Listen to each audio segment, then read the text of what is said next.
Hello, friends. Belief in an afterlife is good for our ailing planet, not only for ourselves individually, but for the planet as a whole. That's our thesis for today. Widespread belief in an afterlife, as described by contemporary research, would be enormously beneficial to our world. This is the research I've been bringing to you for all these months. We would picture the afterlife in a new way. Most religious people live with notions, not most perhaps, maybe just many we can say, live with notions of a heaven that is somewhat static, with nothing more left to achieve. The heavens would be reconceived in this view as a challenging, stimulating, dynamic environment. Our lives would be seen as going somewhere or adding up to something. We would grow in confidence that we are participating in a meaningful soul-building process. We would see that life doesn't end at death, that those cut off early in life would not be denied their share, and that ancestors and their descendants would be reunited. We would be able to deal better with our grief over the death of a young child, or a son lost in combat, or a daughter lost to breast cancer, for we would know that they were still very much alive and in good hands. We would rise above the crippling melancholy that fear of personal extinction presently brings to billions of us. We would see why it is rational to give play to the near universal instinct to pray, and through prayer help alleviate loneliness and despair in the face of personal tragedy. We would find strong support for the conviction that good actions meet with a happy destiny and selfish or criminal actions with the opposite. The law of karma has, through the centuries, provided the glue that helps societies stay law-abiding, and it is affirmed universally by spirit sources. Young people would find incentive to get serious about their lives and give back something meaningful to our world. The law of karma would help them resist the temptation to throw their lives away on drugs and alcohol.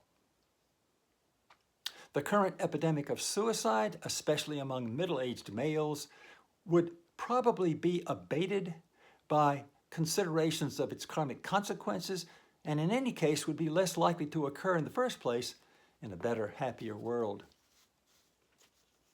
A deepening, widening belief in the law of karma would lead to less crime, fewer prisoners, and more tax dollars available for education, infrastructure repair, and green technology.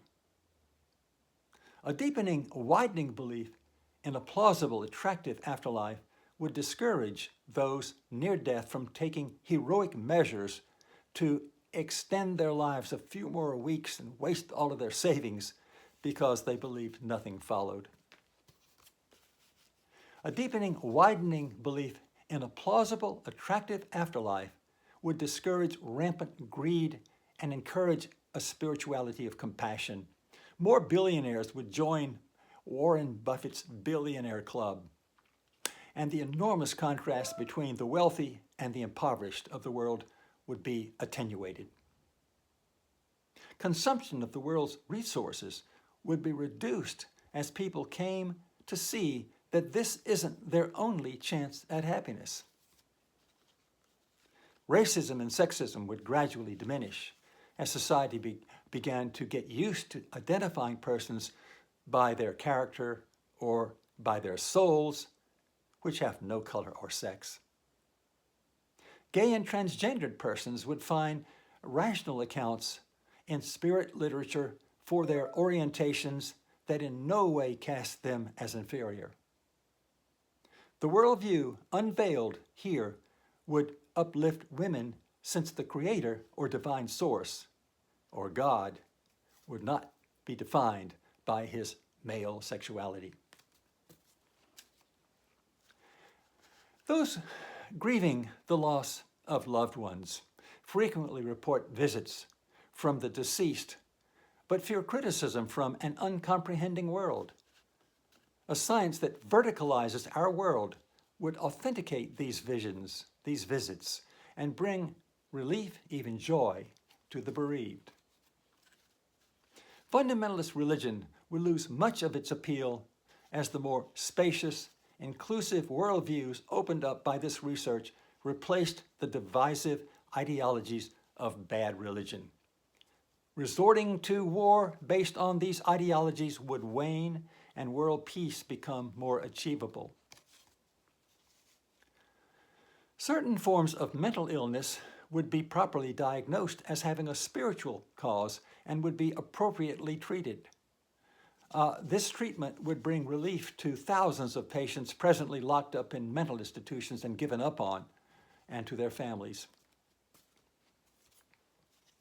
Many of us hunger for a reliable revelation telling us that life here and now is meaningful and good, that each of us has an important part to play in its proper unfolding, that we are accountable for all we do, and that the spirit-denying materialism all around us is a tragic mistake.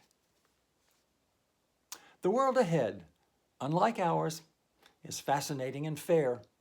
Authentic channels through which the dead speak are the closest thing to the voice of God that our suffering planet has.